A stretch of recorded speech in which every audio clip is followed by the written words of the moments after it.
You're listening to Forever Fierce with Catherine Grace O'Connell, only on LA Talk Radio. Welcome, everyone, to the Forever Fierce Show. I am Catherine Grace O'Connell, and boy, do we have an amazing show today. We have Tricia Cusden, the founder of Look Fabulous Forever, and actually we have the Cusden clan. We have Anna and Susie over here that you guys can't see off screen at the moment.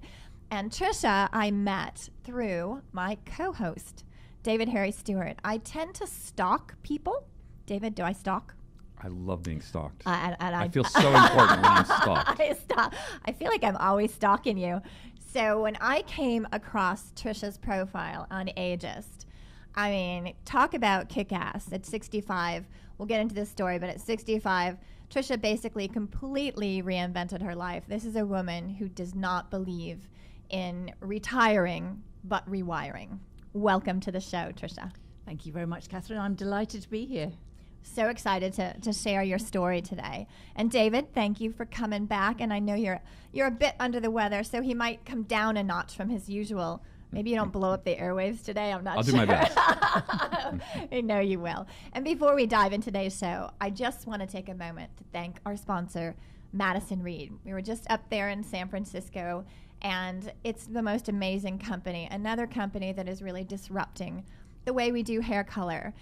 We'll share a little bit more about that later in the show. But in the meantime, we're going to dive right into Tricia and not waste a minute. So, Tricia, you are here to celebrate the launch of your book, Living the Life More Fabulous, Beauty, Style, and Empowerment, finally, for the older woman. But also, there's another reason you're here, too.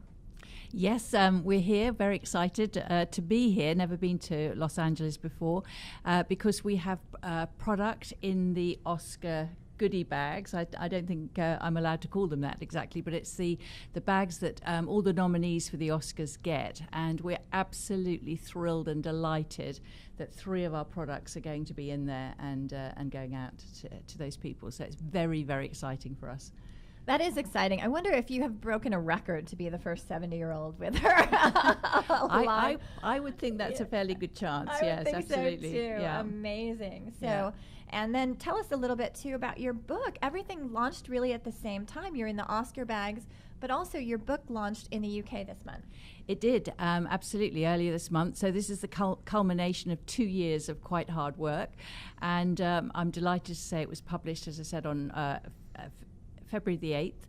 We had a great launch party in London for the book, and it's selling extremely well. In the UK, it was a bestseller on Amazon for fashion and beauty. And yes, it's been flying off the shelves, I'm happy to say, and getting a great reception. So I'm very proud of that and very pleased with how it's going. I love it. You are someone who, this show is all about fierce reinvention and putting a new, cool frame on women at midlife and beyond. And this old is the new fabulous. You know, share your story, Tricia. Share the beginning of this, how you started to completely left retirement at 65, and how were you inspired to really start your own cosmetics? I hate to say empire, but it feels like an empire to me. Well, what happened with me was I was 65 years old, and I was kind of semi-retired. And I kept thinking I might live for another 20 or 30 years. And I was watching an awful lot of daytime television. And I kept thinking there must be more to life than this. And I've always loved business. I've always loved makeup. And I put the two together.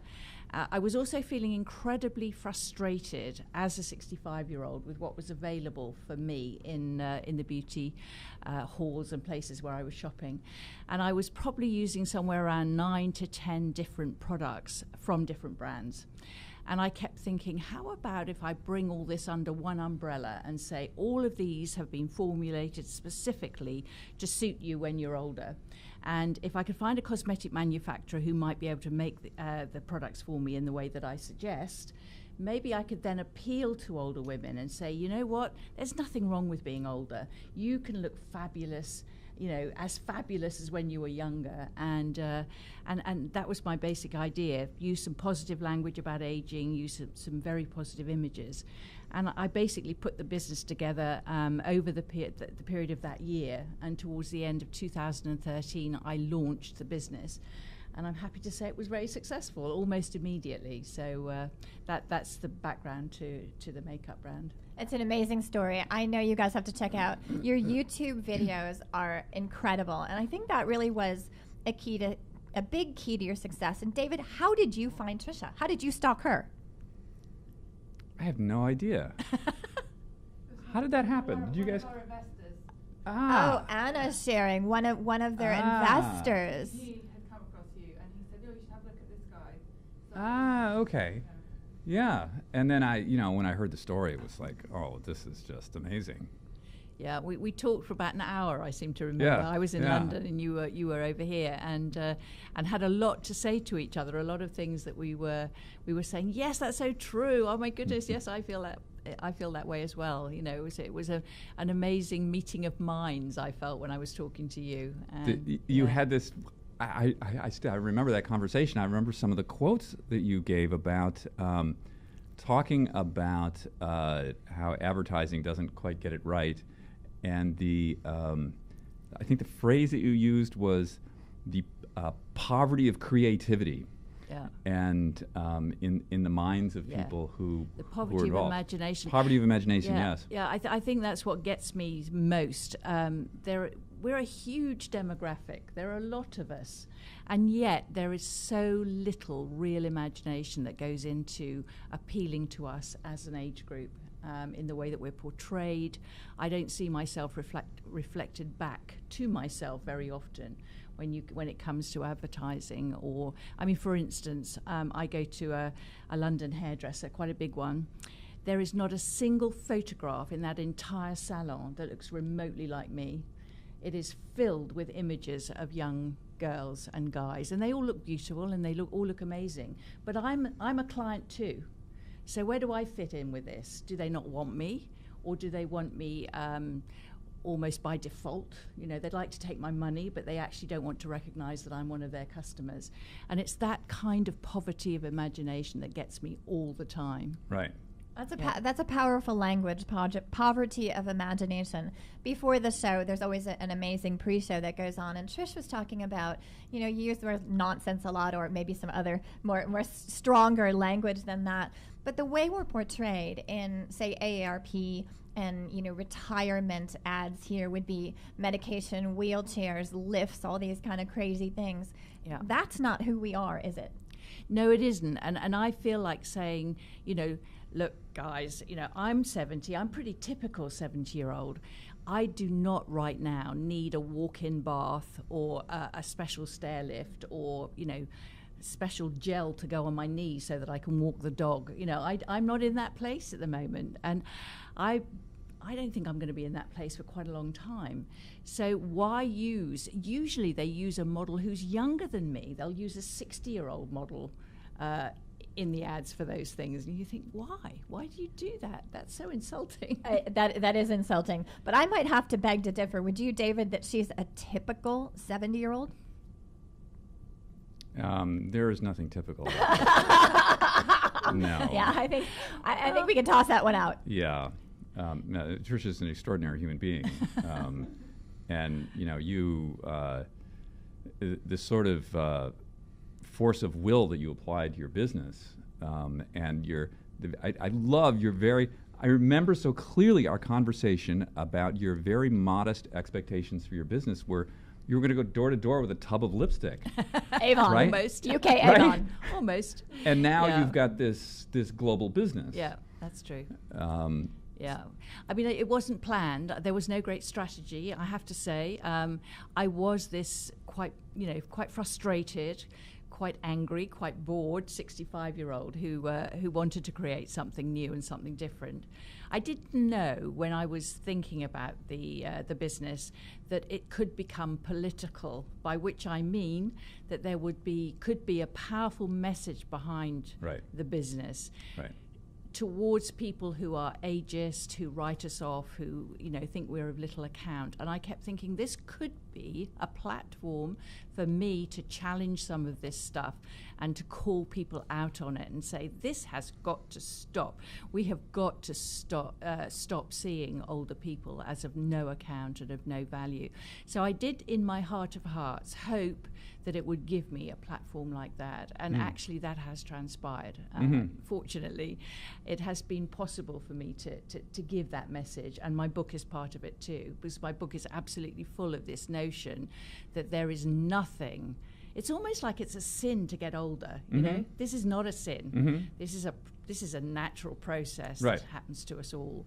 We're made to feel so bad about it, as if we should be guilty. Right. Well, I think we talked about that before, really, the society, what it projects onto older people and the impact on society and depression. Like you said, there are probably a lot of people in the audience right now that are angry, frustrated, you know, feeling like it's a bunch of nonsense, but they don't know what to do about it. What inspired you to literally take action? You didn't just get frustrated. Like, you literally, who like creates a cosmetic line of her own at 65?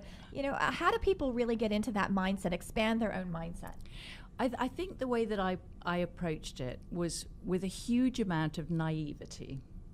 I think naivety can be very helpful at times, because I can remember, for instance, that I invited a makeup artist, an older makeup artist, to come around and help me to practice and rehearse the initial videos that we made. And she actually said to me, I think you're completely nuts. Okay, I hadn't launched at this stage. And she said, you know nothing about the beauty industry. She said, how on earth are you going to do this business when you know nothing? And she was really quite cynical.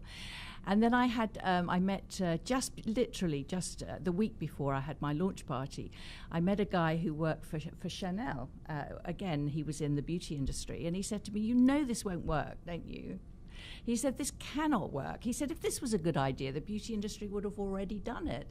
He said, you know, I was listening to all this stuff, and I just kept thinking, I'll show you. I am so going to show you that this absolutely will work. And it absolutely will work, because I know in my heart of hearts that there are many, many thousands of women like me who have this fantastically high level of frustration with the way that the beauty industry ignores, you know, me and my needs. And that's who I'm going to appeal to. And I think they're going to absolutely love it. And they did. What do you think it's going to take to wake up the beauty industry? Clearly, you're taking a portion of the market here and showing them. I believe I read where you said, you know, there's a whole a massive younger lines in the cosmetic industry, but there weren't a whole lot in the older, lines like you. So you actually found a niche that wasn't really well served. What do you think it's going to take to get the cosmetic industry to wake up? Well, the first thing they have to do is they have to stop talking the language of anti-aging. I mean, it feels like it's in their DNA that they cannot present anything to older women without slapping an anti-aging label onto it. And this is going to rejuvenate you. This is going to reduce the 14 signs of aging, or however many signs of aging you're supposed to have on your face. And we all know it's a nonsense. I don't think there are many women of my age who buy that idea. You know, we're not stupid. We're not that dumb. And it's like they think we are somehow. And so, I was talking to you earlier, Catherine, this idea that you take a concept like aging, which is a natural process, it happens to every single human being on the planet, and you then put the word anti in front of it and make it go away. Well, it doesn't. It doesn't go away. It's a marketing tool. It's a con. It's an idea, which is stupid, and we're supposed to buy it. I'm so with you. And David, clearly you don't buy it. And every single person you profile, I know Trish was your person of the year. You profile amazing people. None of them are buying it, are they? Well, I think this idea of anti-aging, it's part and parcel of the medicalization and really the infantilization of people as they get older. And this comes from the idea that we're going to give you a problem so that we can provide a solution. And, you know, that's one of the reasons we started Ageist, was like, what problem? I don't have a problem. I don't get it. No, I think that's absolutely the key point, that if you create age, it's exactly the same in the UK. If you ever see a headline in a newspaper about the aging population, it's always followed by the word problem. Right. And it's followed by the word problem, and in our country, it's the crisis of social care. Right. What are we going to do with all these old Right. people? It's an absolute nonsense, not least because on a personal level, so to me as a 70-year-old, I do not want to be seen as a problem. Well, the whole thing is it's just it's absolutely ridiculous. So, I mean, like as you said, you intend to live for another 20, 25 years. Yeah. So what do they think? You're not going to spend any money for 25 years? Exactly. Like Yeah. you're not going to be a consumer? You're not going to Yeah. be a contributor? You're not going to be paying taxes? Like what's the problem? I don't get it. Yeah. Well, they want your money, but they just don't really want to even honor the fact that you're even there. You're invisible, but we'll take your money, but you're invisible. Yeah. I think that the problem is, though, that if you keep saying to a whole demographic, which is large and growing, that you are a problem, and you're wasting resources, or you're going to use a lot of these resources that that are scarce anyway, then it's basically saying that we are not interested in you as a participant, only as a problem. And it has an effect at a personal level. It actually means that we don't live so long. Right, no question. It has a huge impact on our psyches and, like you said, our life experience and our life expectancy. Now, one thing you do, Trish, that I love, you put real women in your videos. You're not, you believe in unaltered women? Is that the language you use? Well, we certainly prefer, we prefer faces that haven't had lots and lots of work done, because, again, what we're trying to represent when we show these women having their lovely makeup applied is that, it works whether you have the odd wrinkle or not. And anyway, why should we apologize for our older faces, for our aging faces? Which is kind of what the cosmetic industry wants us to do by selling us all these so-called wonderful, solutions to the problem of wrinkles and so on and so forth. So again, this might be a cultural difference. However, in the UK, I am trying very hard to say, you do not need to start injecting your face with Botox and fillers and have facelifts and things like that. You can be perfectly beautiful even with those signs of aging that we all know are there. I love that. I think it's really empowering. And I know, David, you don't wear makeup, but Trish, in your YouTube videos, you show yourself without makeup, and you show your makeup is different because it addresses the needs of older women. And as we age, what happens to our skin, and why is your makeup so different and so unique for older women? Well, when I worked with a cosmetic manufacturer who's in the UK to put together the range, I was really clear about what I wanted the makeup to do. It was very, very important to me that the issues that I had on my older face was that my skin is very dry, so it's quite dehydrated, and yes, I can moisturize it, but makeup tends to get sucked into your skin quite fast when your skin is dry. So things like face primers I knew would work really well. A lot of older women, certainly in the UK, don't know about face primers, and they are amazing because they make the skin smoother. Our skins tend to be less smooth than when they're younger. They're kind of bumpier. I use the analogy of blotting paper. So an older skin's a bit like blotting paper. It's less smooth to the touch, and it's also quite thirsty.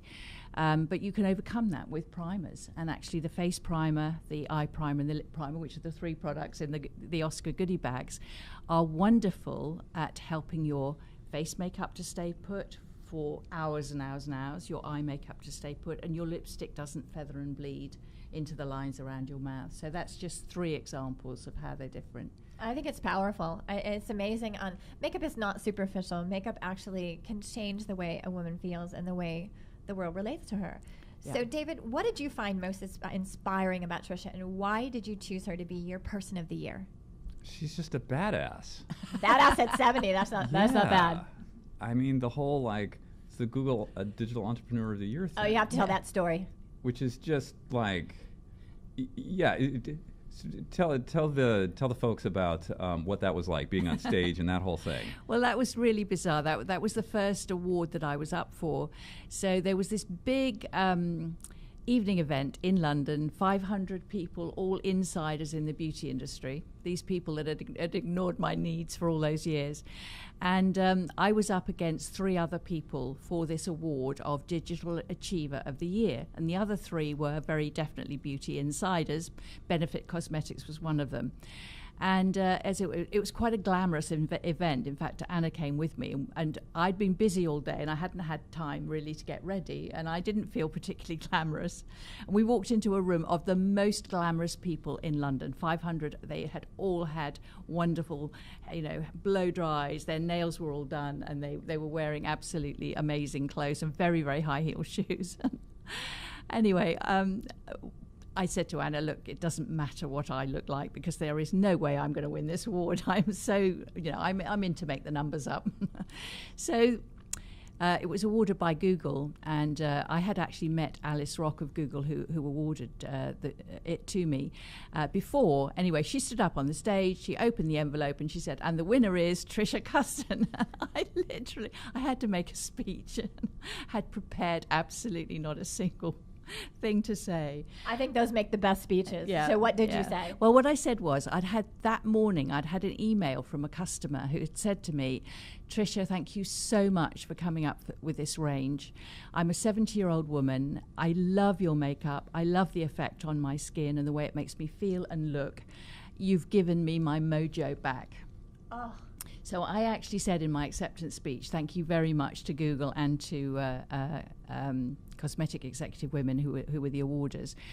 Thank you so much for this award. This is for our customers who write to me to tell me this, and I quoted it. And so I said, and this is for every woman of that age who now feels valued and of worth and more confident because of our makeup. Thank you, and walked off. And and it was fortunately well received. So it was clearly interesting. David's right. You're a badass. Excuse me. You are definitely a badass. And I think it's one thing you two really have in common, at least hopefully we all have in common in the Forever Fierce show, giving people their mojo back. I like that. Putting a new frame on aging and giving people, something they really deserve, which is what's already inside of them. Would you say that's true, David? Yeah, well, I think that it goes back to this discussion of all this imagery we see out there, which is fundamentally disempowering. And when I interview people, almost invariably, unless the person is famous and they're used to being interviewed, almost always the interview ends with the person on the other end saying, thank you so much, but I'm kind of a weirdo. Other people aren't like me. And the reason they say that, I'm convinced anyway, is because we live in this tsunami of this like weird medicalized imagery, and if we don't fit with that, we think we're like total oddballs, but we're not. I mean, we're fine, right? There's a ton of us. Yeah. No, well, I think that's true. Birds of a feather flock together, don't they? And I think the more people see, the more they'll come in. Clearly, Aegis has been hugely successful. Tricia, you have been hugely successful. Your YouTube videos, over 2 million views? Oh, no, nearly 5. Last I read. Okay, yeah. Well, that clearly was an outdated. Nearly 5 million views, and that was just an organic thing. Well, the YouTube videos were really interesting, and that's what got me away from. You mentioned about I was going to sell this stuff door to door. Yeah, it got me away from selling door to door. So what happened with that was, my original concept for the makeup was I would sell this myself. I would be the salesperson because I didn't have a sales force and I didn't have any other way, I thought, of getting the message out there. But in the process of putting the business together, I knew that video was a fantastic medium for getting the ideas across of this is the way to apply this makeup to get the best possible effect. So we made a couple of videos, quite nice ones, in a studio with 2 of my friends, my best. I say my oldest friends. They're not in the sense that they were very old, but in the sense that I'd known them for a long time. And they were good little videos, and the guy that made them said, we'll put these onto YouTube, which I thought was a really, really stupid idea. I just said, who's going to watch these videos? Nobody. I'm not a well-known makeup artist. My friends are not celebrities, they're ordinary people. And within about 3 or 4 months, those videos were getting 1,000 views a day, 1,500 views a day. And I was going out selling this stuff at makeover parties, and I was coming home and I'd have sold 10 times that amount online, because the orders started to come in from all over the world, and actually a lot from the States. And I was absolutely amazed that this country, which must have more makeup in it than any other place on the planet, that the older American women were watching these videos and loving what they were seeing, and were then, buying our makeup. I was really, really amazed. And it from that moment, the business really took off.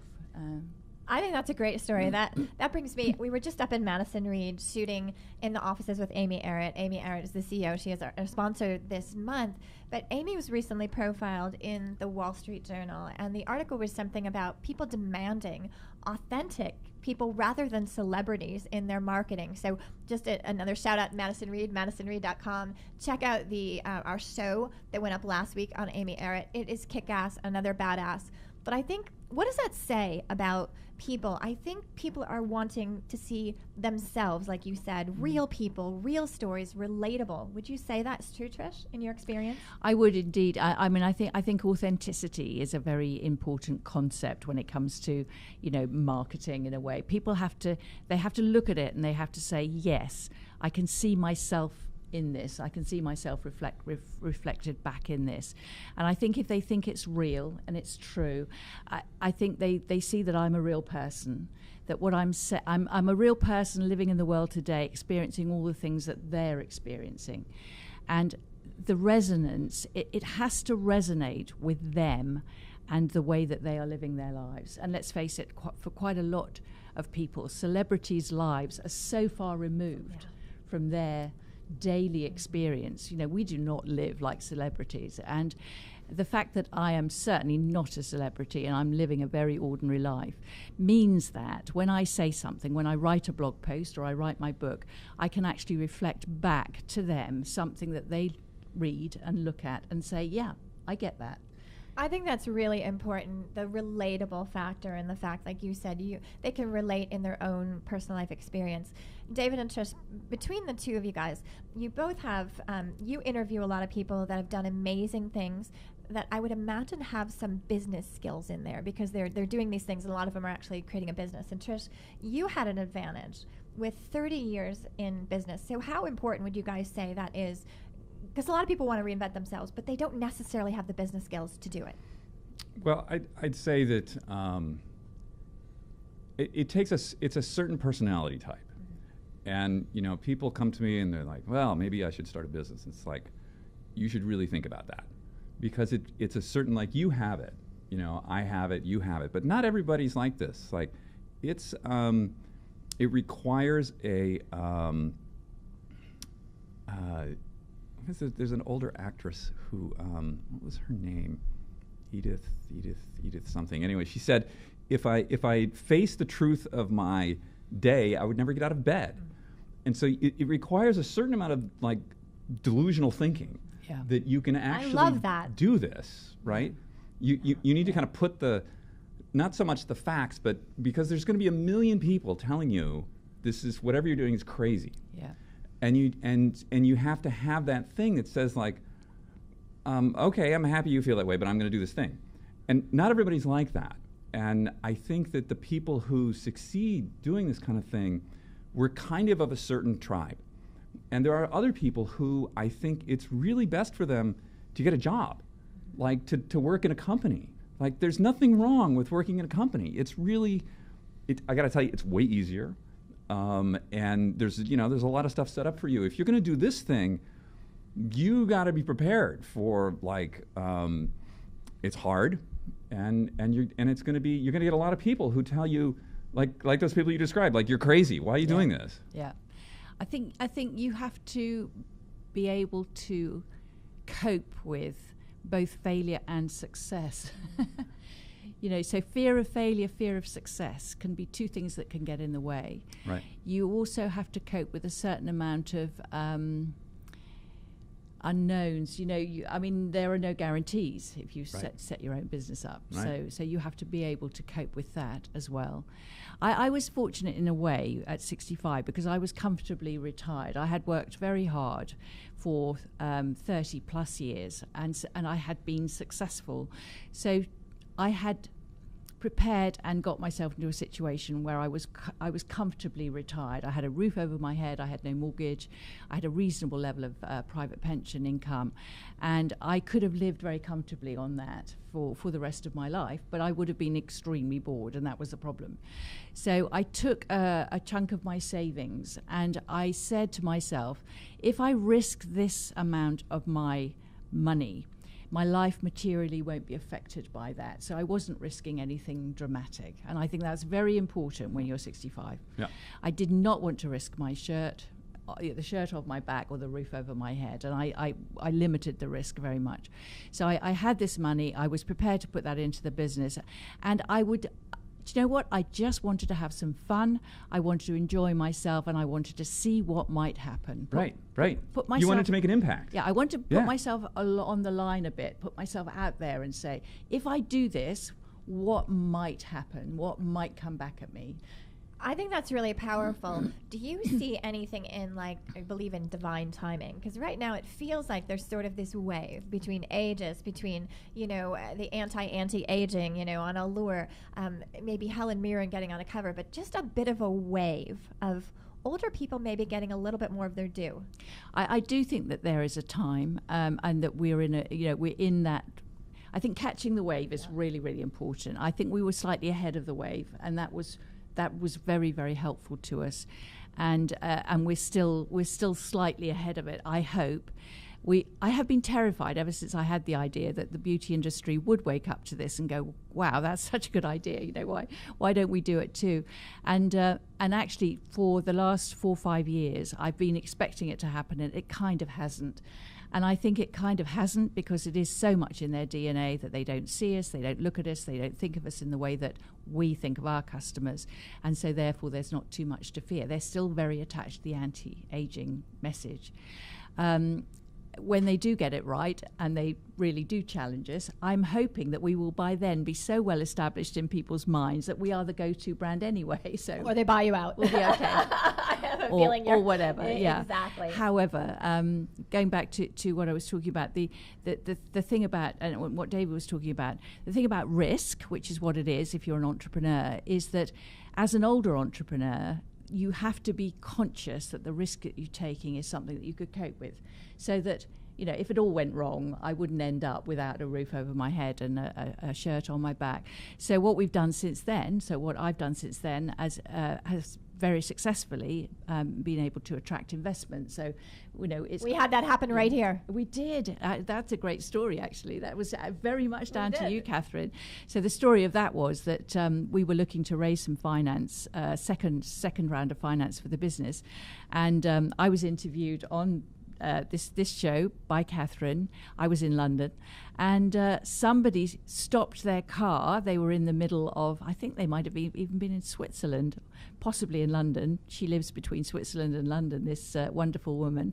And she stopped her car to write down my name. She then contacted my daughter and said, I love this story that I heard on LA Talk Radio. Can I invest in your business? And we were looking to raise investment at that moment. And she came in to see us with her husband and has become a very significant investor for us. And she is absolutely wonderful.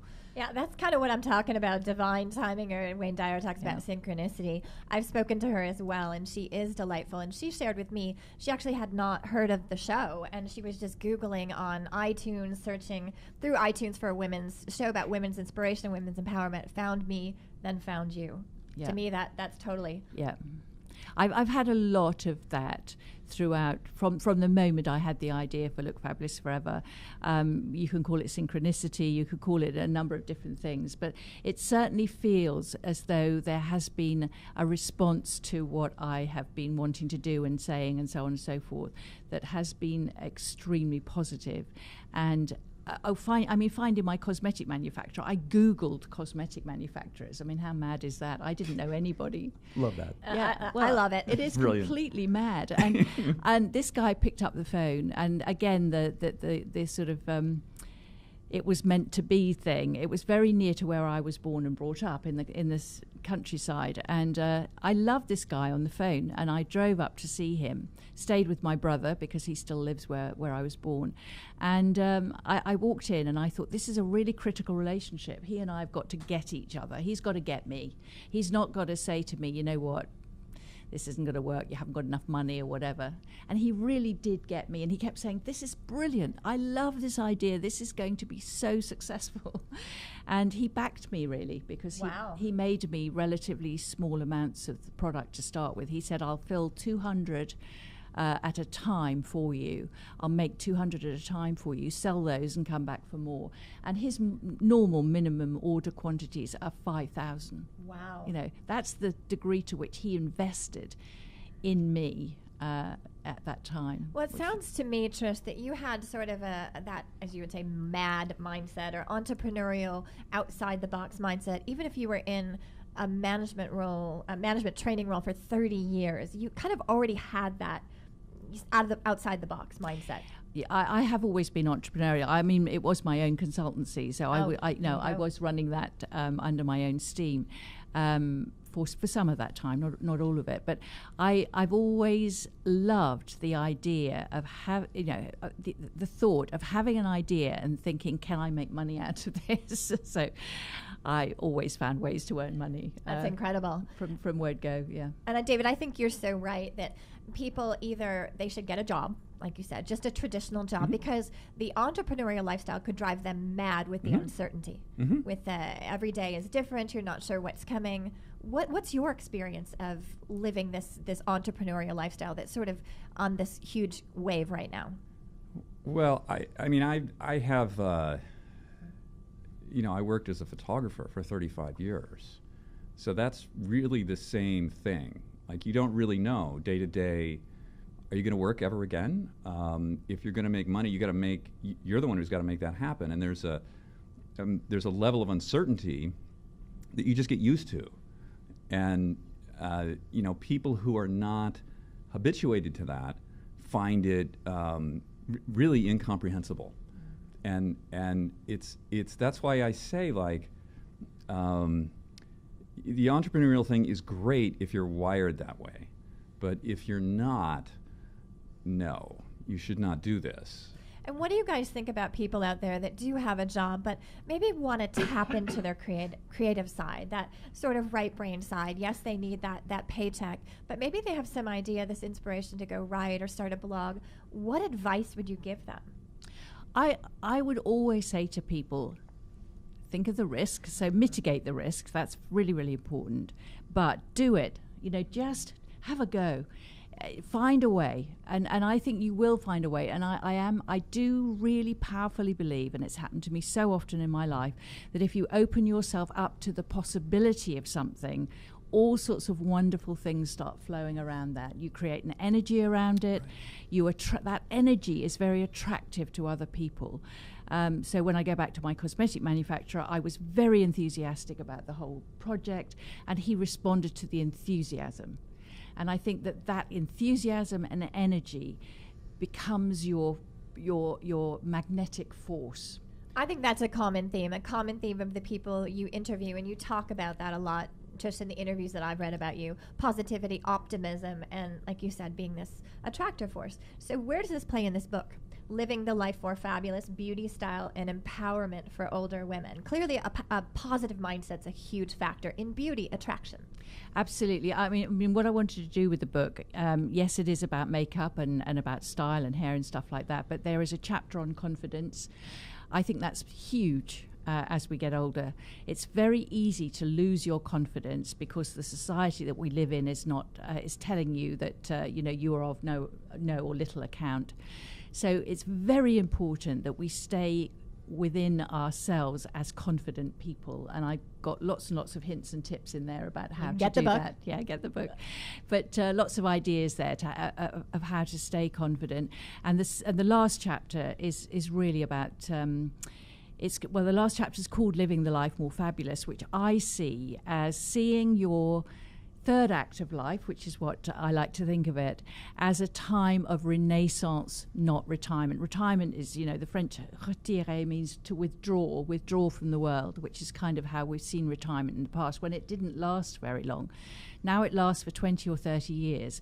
If you see it as renaissance, rebirth, then it gives you, say to yourself, two quite challenging questions. One is, what am I living for? What's my purpose? Mm-hmm. And the second question is, what would I most regret on my deathbed? What am I living for? What am I living for? Okay. And what would I most regret, if I was dying, not having done? And then say to yourself, okay, they're very challenging questions. They're quite difficult to answer. But if you can get some clarity around that, then you can say, okay, this is how I'm going to have this renaissance, this period of time. And, with me, when I was 65, I had no purpose. I felt that I had a quite directionless life. I was literally making an appointment in my diary to get home in time to see a particular television program in the afternoon. And the second thing was, I would have, what would I most regret? I would most have regretted not actually pursuing that idea that I had of a completely different kind of beauty brand. Interesting. And I thought, what have I got to lose? Would you say at that period, and because I can't see you ever not having confidence during that period of time, were you losing confidence in yourself? I would have done very badly, I think. I mean, no, I hadn't lost confidence at that point, clearly, because I decided to start the business. But I could imagine that over time, with gradually over a period of 2 to 3 to 4 years, if I'd not had any purpose, if I'd been leading this very directionless life, I suspect that I would have lost confidence significantly. Interesting. So taking action and following those dreams and not buying into, like you said, running home to watch the TV show and getting out there and really making something happen. Yeah. That is a driver for self-confidence? Absolutely, very, very much so. And still feeling very involved in the world. And what I love now is that we've actually built a very successful business. We've got 10 people in our team. Wow. We range in age. The youngest is 24, and I'm the oldest, obviously, but we are sort of spread across the age range. And what I absolutely love about my life now is, first of all, I work with my 2 daughters, who are absolutely integral to the business. They are here in the room Anna with and me. Susie, do you guys want to come say hi over here? I don't know if you guys, they tend to be a little behind the scenes here, so I don't want to make them uncomfortable.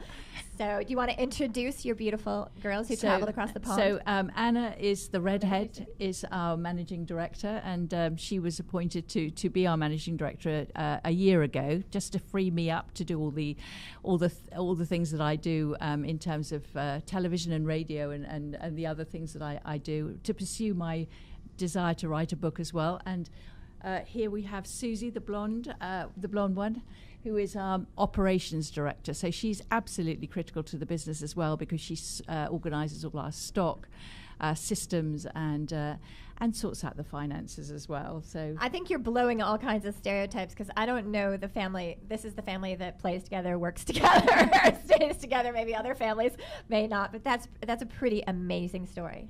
Well, the pleasure for me, I don't think I'd get half the pleasure out of Look Fabulous Forever if I didn't have these 2 guys working with me. They're as passionate as I am about the success of the business. They've grown with the business because they've been with me almost from the word go. Anna came in after 6 months, and Susie came in about 6 months after that. So they've grown with the business. They've and they, in their own turn, have taken on the roles that they've needed to do and done so very successfully. And I just absolutely, I can't tell you how much I enjoy my working life because these guys are in it, but also the rest of the team who are brilliant. It's amazing. And David, you're the one I get to thank for bringing all these. Thanks, you guys, Anna and Susie. It's an amazing family, and you can see when they come together. I mean, just the love. But David, thank you for stalking Tricia the way you did, and thank you for letting me stalk pretty much every single person you profile. Yeah, no worries. And I would say, in Aegis newsletter, guys, make sure and check out Aegis newsletter. Confidence is definitely a common theme. I don't think anyone who you profile is not confident. Some of the things that you said there, this idea of purpose, and I think that there are a few things that this idea of retirement is just, I think it's odious. Viktor Frankl talks about man's search for meaning. And like human beings, once you divorce them from purpose or meaning, they lose their minds. They become completely untethered. The other thing is we're really built to work hard.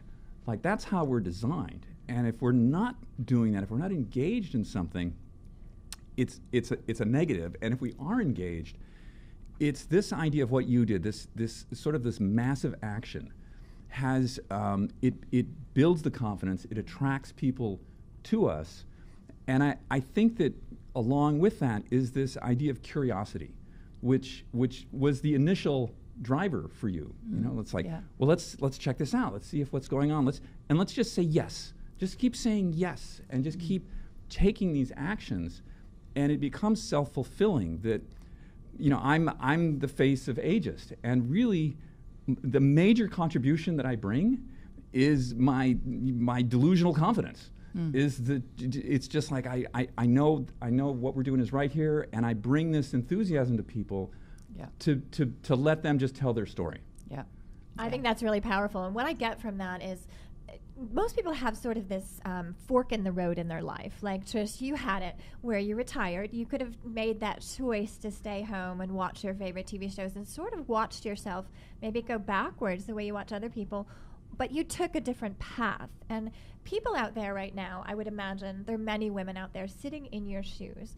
So what advice would you give them, whether or not they're at that pivot point in their life or at some point in their life where maybe they're questioning what they're doing?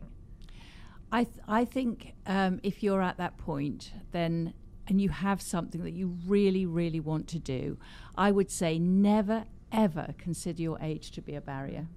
So you're never too old. That's part of the problem with society. We tend to think that people get to a point when they're just too old. Well, challenge that idea big time. I did.